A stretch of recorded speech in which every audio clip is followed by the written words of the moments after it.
আর 10 মিনিটের জন্য কারেন্ট নিয়ে যাওয়ার কারণে যদি মানুষ এইভাবে হয় হল্লার করে, হুজুর গো আজকে আমার বয়স 40 বছরের কাছাকাছি হয়ে গেল, অথচ এই 40 বছরের ভিতরে 2টা নয়ন দিয়া আমি পৃথিবীর আলো দেখি নাই।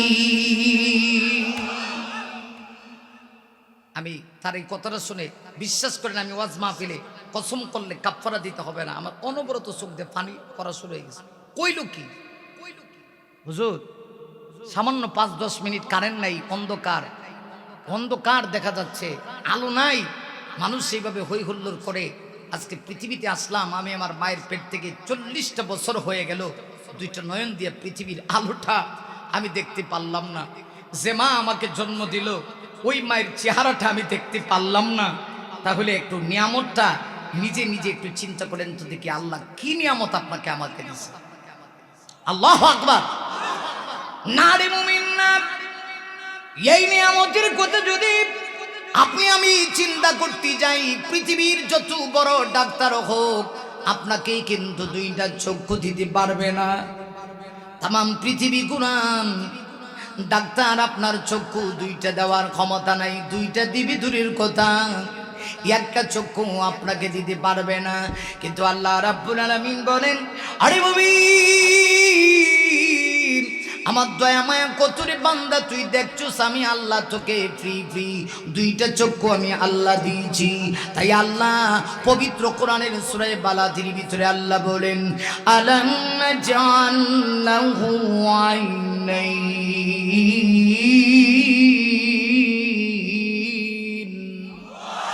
আল্লাহ বলে, মুমিন রে আমি আল্লাহ কি তোদেরকে 2টা চক্ষু দান করি নাই? আরে মুমিন একটু খেয়াল করে দেখো, এই পৃথিবীতে আমার আল্লাহ যত দামি দামি জিনিস আছে সব কিছু আল্লাহ ডাবল দিয়া দিছে। আল্লাহ কয় বান্দারে আমি আল্লাহ চাইলে তোকে একটা চক্ষু দিতে পারতাম, কিন্তু একটা চক্ষু দেই নাই, কারণ একটা চোখ যদি তোর নষ্ট হয় আর একটা চক্ষু দিয়া তুই চলতে পারবি। পৃথিবীর কোনো ডাক্তার তোকে চক্ষু দিতে পারবে না, আমি আল্লাহ তোকে ফ্রিতে 2টা চক্ষু দিলাম। শুধু চক্ষু দিয়েছি তা না, আল্লাহ বলেন ওয়ালিসানান, আমি আল্লাহ তোকে একটা জিহ্বা দিয়েছি। একটু লক্ষ্য করে দেখুন তো দেখি, এই জিহ্বার ভিতরে যদি 1 সেকেন্ডের জন্য পানি ওটা বন্ধ হয়ে যায়, যদি তুতুটা বন্ধ হয়ে যায়, আপনার জিহ্বা যদি শুকায় যায়, কে আপনাকে বাঁচাবে? আল্লাহ বলে, বান্দারি ওরে বান্দা 24 ঘন্টা সময় তোর জিহ্বার ভিতরে আমি আল্লাহ তৈলের পাম্পের মতো আমি তুতুর পাম্প ফিট করে দিয়েছি, অটোমেটিকলি তোর তুতু উঠতেছে। যদি জিহ্বা শুকায় যায় তোর দেখেন সব কিছু নিস্তেজ হয়ে যাবে, বন্ধ হয়ে যাবে। কিন্তু তুই বড় নিমুখ হারাম, এত কিছু আমার আল্লাহ দেওয়ার পরে তুমি আল্লাহকে চিনো না। একটু লক্ষ্য করে দেখুন, আল্লাহ ডাক দিয়ে কও মানুষ, পৃথিবীতে আমি তোর সবচেয়ে সুন্দর করে বানাইছি। এত সুন্দর করে বানাইছি কেন বানাইলাম? তুই যেন আমার কুদরতি পায়ে সেজদা দিস, তুই যেন আমার নিয়ামত খাইয়া নিয়ামতের জন্য তুই না শুকরিয়া করস। আরে মুমিন একটু খেয়াল করে দেখো, আমার আল্লাহ তোমাকে আমাকে যখন সৃষ্টি করবে, তোমাকে আমাকে সৃষ্টি করার 50,000 বছর আগে তাফসীরের কিতাবে লিখেছে, আমার আল্লাহ তোমার আমার স্ট্রাকচার তৈরি করে রেখেছে। ফেরেশতারা তোমাকে আমাকে যখন আমার আল্লাহ পৃথিবীতে পাঠাবে, মায়ের পেট থেকে তুমি আমি যখন পৃথিবীতে আসব, তোমার আমার মা যখন পেটের ভিতরে তোমাকে গর্ভে নিবে, স্বামী আর স্ত্রী 2 জনের মিলন হয়ে যাওয়ার পরে সব নাপাক ফোঁটা কিন্তু আল্লাহ কাজে লাগায় না। ফেরেশতারা আল্লাহকে জিজ্ঞেস করে, ও প্রভু এই নাপাক ফোঁটাটা কি কাজে লাগাবো? হ্যাঁ লাগাও। আল্লাহ কি ফেরেশতারা জিজ্ঞেস করে, ও প্রভু তাই যদি হয় আমি কি তাকে ছেলে বানাবো না মেয়ে বানাবো? আল্লাহ যদি ছেলে বানাই হাত কি 2টা দিব, আঙ্গুল কি 10টা দিব নাকি 2টা বাড়ায় দিব? আল্লাহ চোখের স্থানে চোখটা কি দিয়া দিব নাকি একটু উল্টা পাল্টা করে দিব? ফেরেশতারা যখন এইভাবে আমার আল্লাহকে জিজ্ঞাসা করি, আমার আল্লাহ ফেরেশতাদেরকে ডেকে বলে, ফেরেশতারা রে এত কিছু জিজ্ঞেস করার দরকার নাই, আমার বান্দা সৃষ্টি করার 50 50,000 বছর আগে আমি লৌহে মাহফুজে বান্দার মেফ আমি আল্লাহ একে রেখেছি। ওই দিকে তাকাও আর যেখানে যা আছে সব কিছু লাগায়া দাও। তবে শুনে নাও ও ফেরেশতারা, আমার বান্দার কপালটা কিন্তু তোমরা বানাবা না। আমি আমার বান্দার কপালটা আমার নিজের কুদরতি হাত দিয়া বানাবো। কেন জানুনি? এই বান্দা তার কপাল দিয়ে আমি আল্লাহর কুদরতি পায়ে সেজদা দিবে। কিন্তু দুঃখজনক হলে সত্য যে আল্লাহ আমাকে এত কিছু দিল, আমরা সে আল্লাহকে সেজদা দেই না, নিমক হারামি করি। কথা বল ঠিক কিনা? আল্লাহ তোমার আমারে কত সুন্দর করে বানাইছে। আল্লাহ কয় বান্দা তোর চেহারাটা আমার কুদরতি হাত লাগাইছে। আসমান সৃষ্টি করতে গিয়ে আমার হাত লাগাইছি না। আমি কোন বলছি? আসমান হয়ে গেছে। হ্যাঁ, আসমান জমিন সৃষ্টি করতে গিয়া আল্লাহ পাক 6 দিন সময় নিছেন। এটা কোরআন শরীফের ডাইরেক্ট আয়াত। এটা আল্লাহ পাক কোরআনে উল্লেখ করেছেন, ওয়াল্লাযী খালাকাস সামাওয়াতি ওয়াল আরদা ফি সিত্তাতি আইয়াম। আল্লাহ বলেন আসমান জমিন সৃষ্টি করতে গিয়ে আমি 6 দিন সময় নিয়েছি। তবে আমার আল্লাহ আসমান সৃষ্টি করতে গিয়ে তার হাতটা আল্লাহ লাগাইছে না। সুবহানাল্লাহ। বাইরে গিয়া হয় মহিলার সামনে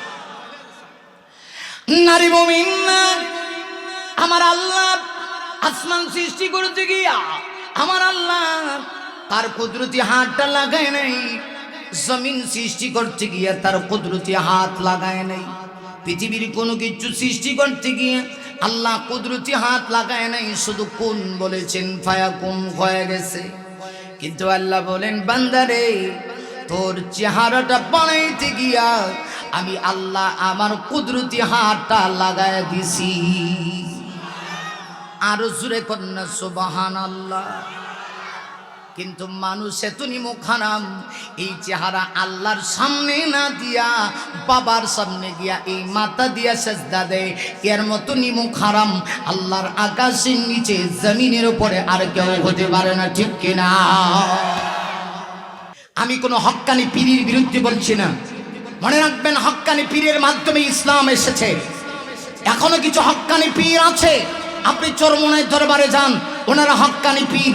সারসিনার দরবারে যান, ওনারা হক্কানি পীর। উজানির দরবারে যান, ওনারা হক্কানি পীর। তাদের মাধ্যমে এদেশে হাজারো মানুষ কালেমার দাওয়াত পেয়েছে। আমি তাদের বিরুদ্ধে বলছি না, আমি বলছি ওই সমস্ত বন্ডদের বিরুদ্ধে যারা নিজেদেরকে এত বড় মনে করে যে ওরা মুরিদদেরকে নিজেরা সেজদা দেওয়া। এরা পীর নয়, পীর নামের বন্ড ইবলিস শয়তান। এই ফিরোই এমন পীর, এই পীর সাহেব আমার কাছে নারী পুরুষ কোনো পার্থক্য নাই। পীর সাহেবের কথা যদি এটাই হয় তাহলে দুইটা ব্যাখ্যা আমি কমু। 1 নম্বর ব্যাখ্যা, পীর সাহেব যদি কয় ওনার কাছে নারী পুরুষ পার্থক্য নাই, পীর সাহেবের সমস্যা আছে, চিকিৎসা করানি দরকার। ইন্ডিয়ান হার্বাল ওষুধ খাওয়াইলেন, আপনি হার্বাল ওষুধ খান, আপনার সমস্যা। কারণ যার জিহ্বা আছে তার সামনে যদি তেঁতুল ধরা হয় দুধ থেকে, একজনের তেঁতুল খায় আর একজনের জিহ্বার মধ্যে বোঝা ফানি টলমল করে, কারণ তার জিহ্বা সুস্থ। আপনি যদি পুরুষ হয়ে থাকেন অবশ্যই নারী দেখলে আপনার কাছে নারী মনে হবে। এখন যদি বিশ্বাস করে আমার কাছে নারী আর পুরুষ পার্থক্য নাই, তাহলে দুইটা ব্যাখ্যা। 1 নম্বর কথা হলো সত্যি যদি পার্থক্য না থাকে ওনার চিকিৎসা করারই দরকার। কথা বলেন, হক্কানি কোনো পীরের দরবারে কোনোদিন নারীরা যায় না। আপনারা গিয়ে দেখেন, অনেক লোক আছে অনেক সময় গর্ব করে কয়, জানোস আমার পীর কত বড় পীর, আমার বাবার দরবারে লাখ লাখ গরু যায়। আছে এরকম অনেক লোক আছে, গানও গায়, আঙ্গ বাবার দরবারে কত গরু যায়। আমি বলি মানুষের দরবারে মানুষ যায়, গরুর দরবারে গরু যায়। হে বুঝি হিসাব গেল 1। 2 নম্বর হলো আসলে যদি ওনার নারী পুরুষ পার্থক্য লাগে আর উনি যদি এটা না বলে, তাহলে উনি মতলব সুইটটা, উদ্দেশ্য ভালো না। এরা পীরের নামে নারীদেরকে ভোগ করতে চায়। এরকম কিছু পীর আছে, আছে না? দয়াল বাবা একদম ল্যাংটা। আমি নিজে দেখছি একদিন এক লোক ল্যাংটা লোকটাকে গিয়া মামা করে চুমা দিতেছে আর কলা দিতেছে। আচ্ছা কলাও দিছে, সমস্যা নেই, ল্যাংটা মানুষ কলা দিছে। এরপরে দেখি মাথাটা পীরের সামনে হ্যাঁ বুঝি পীর সাহেব মামা কয়া ফুরে রইছে। জিজ্ঞাসা করলাম কেউ এই লোকটাকে এরকম এরকম কেন করলে? সেজদা তো আপনি তাকে দিতে পারেন না। আমরা জবাব দেয়া কহ হুজুর ভিতরে মাল আছে। কি কইছে দেখছে? হুজুর ভিতরে মাল আছে।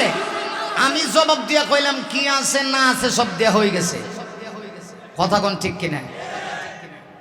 বিতে বুঝি মাল আছে। আর বাবাও এমন বাবা, তার কাছে নারী পুরুষ কোনো পার্থক্য নাই। এই বাবা হলো বন্ড বাবা, শয়তান। কথা বলেন ঠিক কিনা? দয়াল বাবা লেংটা বাবা লাগে আমার ডর। কইতাম নি অসুবিধা হইতেছে? অসুবিধা হলে আমার ডাবল সুবিধা। বাজে কটা? 11টা বাজে না? দয়াল বাবা লেংটা বাবা লাগে আমার ডর, ফেরেশতারা গুর্জ মারবো কবরের ভিতর রে বাবা, ফেরেশতারা উষ্টা মারবো কবরের ভিতর। ঠিক না? দয়াল বাবা লেংটা বাবা লাগে আমার ডর, দয়াল বাবা লেংটা বাবা লাগে আমার ডর, ফেরেশতারা উষ্টা মারবো কবরের ভিতর রে বাবা, ফেরেশতারা গুর্জ মারবো কবরের ভিতর। বাবা আমার এত গুণী, মুইতা বাবাই লয় না রে পানি। কথা কর। বাবাও এমন বাবা মুইতা পানি লয় না। নামাজের মতো নামাজ বুঝি একবার পড়লি হয়, সেজদার মতো সেজদা বুঝি একবার দিলি হয়। আমরা সিলেট একটা আছেন বন্ড, হের মুড়িদেরা কইতো পানির তলে বাতি জ্বলে বাউ বাতাসে নিবে না, আঙ্গ বাবার কাছে মুরিদ হইলে ওযু গোসল লাগে না, টুনটুনা টুনটুন। বন্ড শয়তান। কথা কোন? আসেন এরকম বাবা আমার এত গুণী,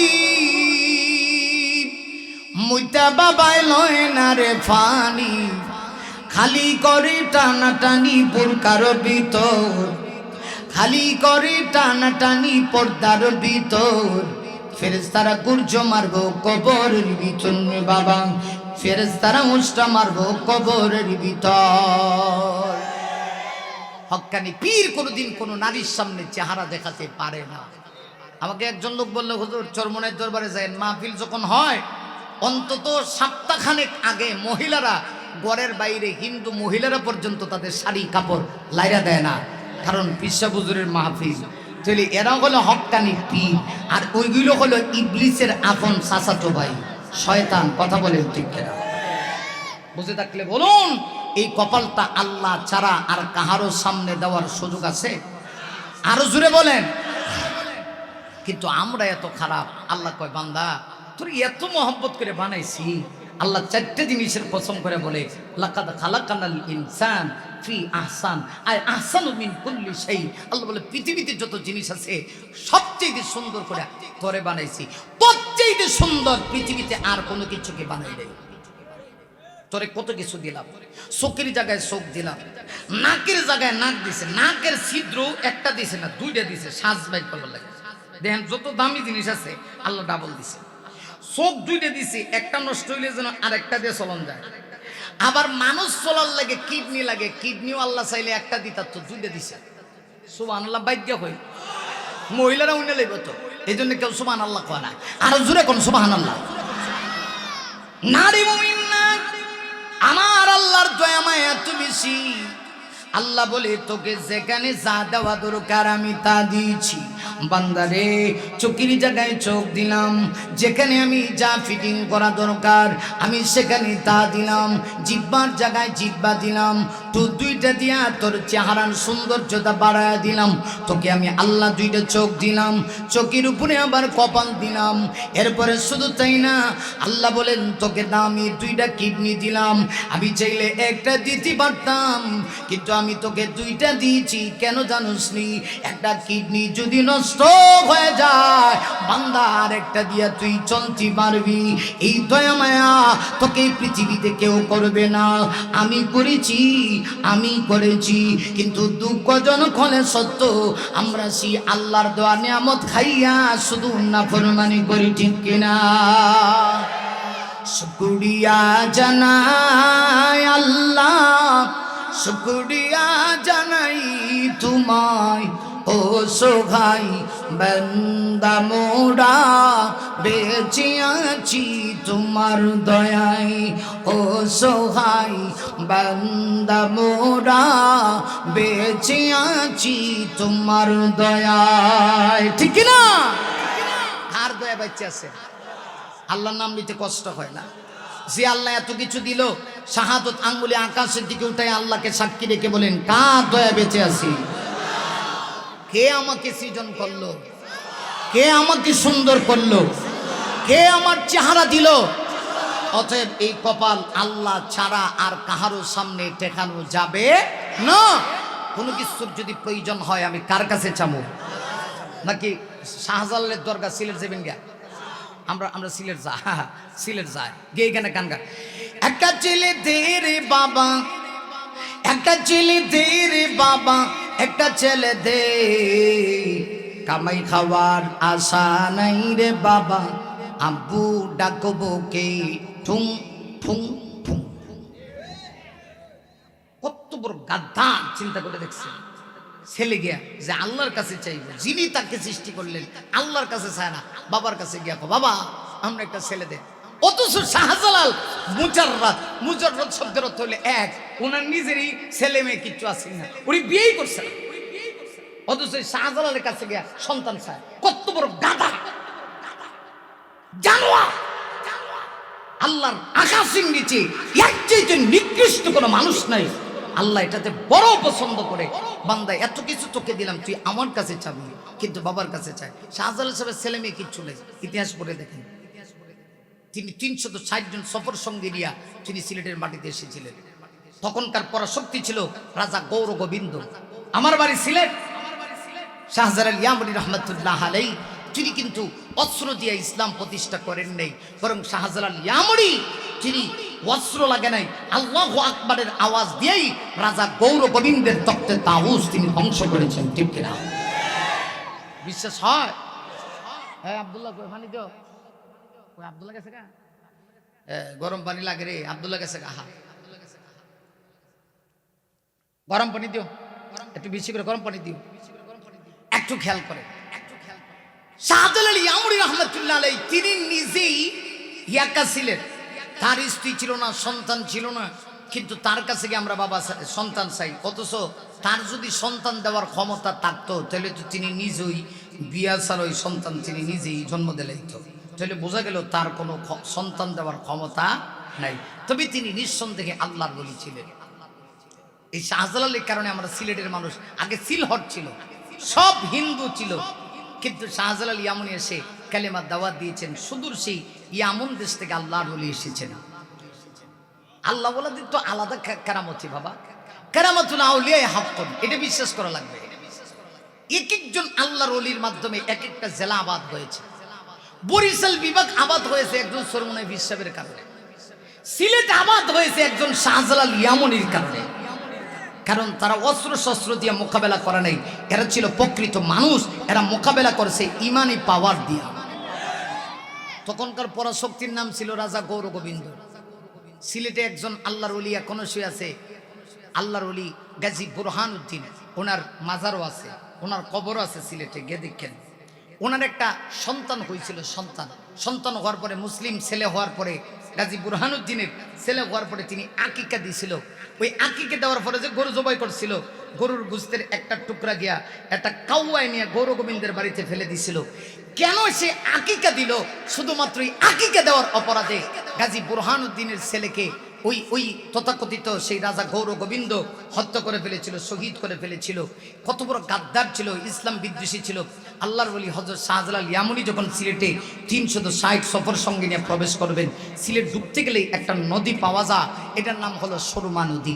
আপনারা গিয়ে দেখেন, এই সুরমা নদী পার হওয়ার জন্য এখন 3টা ব্রিজ আছে, 2টা নতুন হয়েছে, একটা কাজির বাজারের ব্রিজ, একটা নতুন ব্রিজ সিলেটের গুব শহরে দিয়া, আর আরেকটা ব্রিজ ছিল প্রাচীন, এটার নাম হলো কিন ব্রিজ, মানে সিলেটের ভাষায় কয় ফুরান ব্রিজ। আল্লাহর ওলি হযরত শাহজালাল ইয়ামনি যে গাড়ি দিয়ে উনি যে গাড়ি দিয়ে জায়নামাজ দিয়ে ফাড়ি দিছিল, ওই গাড়ির যে মসজিদ, ওই মসজিদে আমি 6 বছর তারাবির নামাজ পড়াইছি।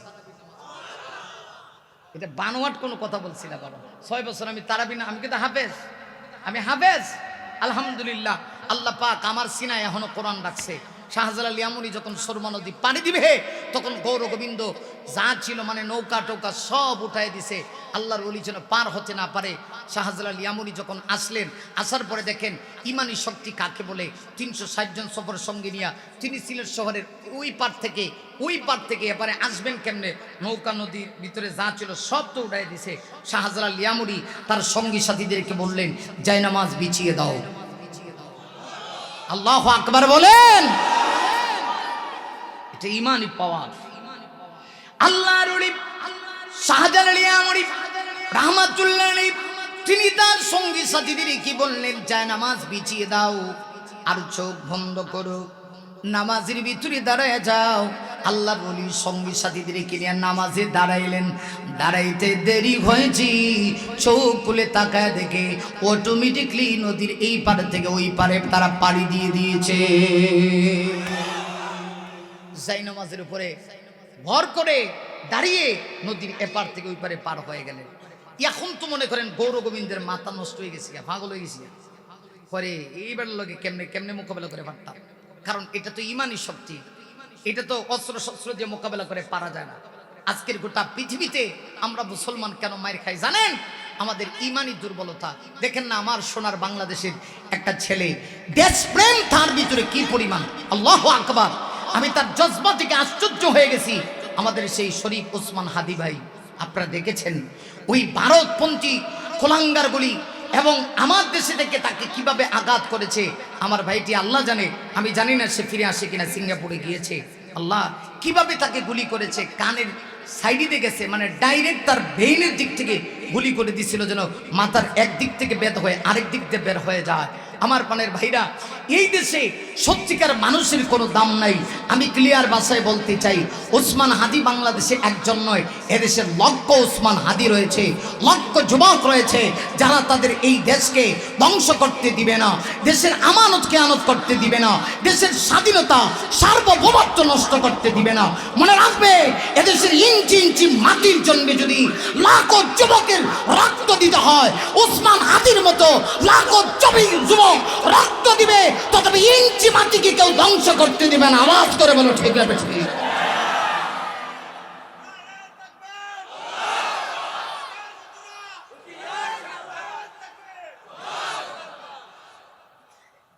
আমি দেখেছি তার ভিতরে কেমন যেন একটা ইমানি শক্তি, ইমানি জজবা, ইমানি পাওয়ার দেখেছি। তার একটা ভিডিও দেখে আমি চোখের পানি ছেড়ে দিছি। সে বলতেছে যে একটা মিছিলে যদি আমি যাই, আমার স্বপ্ন এরকম, মিছিলের প্রথম সারিতে আমি থাকবো, চতুর্দিক থেকে গুলি আমার বুকের ভিতরে বেদ হবে, গুলি আমার ভিতরে ঢুকে ঢুকে আমি শহীদ হয়ে যাব। তথাপি এরপরও কোনো বেঈমান ভারতপন্থী নাস্তিকের সামনে আমি মাথা নত করবো না। এমন যুবকই আমরা চাই। অযুবক তৈরি হয়ে যাও। তোমার ইমান, তোমার দেশ, তোমার ইসলাম ঠিকানোর জন্য যদি তোমাকে শাহাদাতের নজরানা পেশ করতে হয়, একবার নয় 1000 বার তোমাকে পেশ করতে হবে। কারা কারা প্রস্তুত আছো? যাও টান টান করে আল্লাহকে দেখায় দাও। আল্লাহ কবুল করুক, সকলে বলে আমিন। আমাদের ইমানি অস্ত্র দিয়া বাতিলের সাথে মোকাবেলা করতে হবে, ঠিক না বে ঠিক?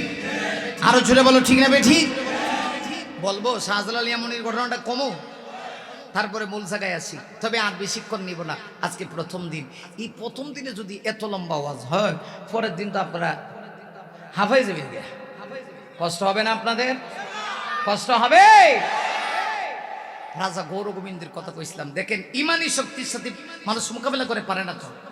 রাজা গৌর গোবিন্দ কয়, কিরে এই আল্লাহর বলি ইমানি শক্তি এত বেশি, নৌকাগুলি সব উঠায় নিলাম, জায়নামাজের উপরে পা রেখে 360 জন নদী ভাড়ি দিয়ে দিছে, তাইলে তো তার সাথে মোকাবেলা করে পারবো না। এখন সে ঘাবড়ে গেছে, ভয় পেয়ে গেছে। এত ভয় পাইছে, সিলেট শহরের একটা জায়গা আছে, এই জায়গার নাম হলো চৌহাট্টা পয়েন্ট। একেবারে শাহজালালের মাজারের পাশেই, আলিয়া মাদ্রাসা ময়দানের পাশেই চৌহাট্টার একটা পয়েন্ট আছে। এই ইন্না লিল্লাহি ওয়া ইন্না ইলাইহি রাজিউন, ইন্না লিল্লাহি ওয়া ইন্না ইলাইহি রাজিউন। হায় আল্লাহ, এটা কি বলে? ওসমান শরীফ ওসমান হাদি ভাই, আমি যে ভাইয়ের কথা বললাম, এই মুহূর্তে খবর আসছে সে ইন্তেকাল করছে। আমরা ইন্না লিল্লাহি ওয়া ইন্না ইলাইহি রাজিউন পড়ি। আহা, আমরা কাকে হারাইলাম দেখছেন? আমরা কাকে হারাইলাম? আরে এই দেশটা যদি এখন পবিত্র না করা হয়, এই দেশের মানুষ যদি এখন জেগে না ওঠে তাহলে এক উসমান হাদিকে তারা শহীদ করে শেষ করে নাই, বরং হাজার উসমান হাদিকে ওরা শহীদ করবে। জেগে উঠতে হবে, প্রয়োজনে কাপড়ের কাপড় মাথায় বেঁধে উসমান হাদির মতো আবার আমাদেরকে রাস্তায় নেমে যেতে হবে। কথা বলো ঠিক?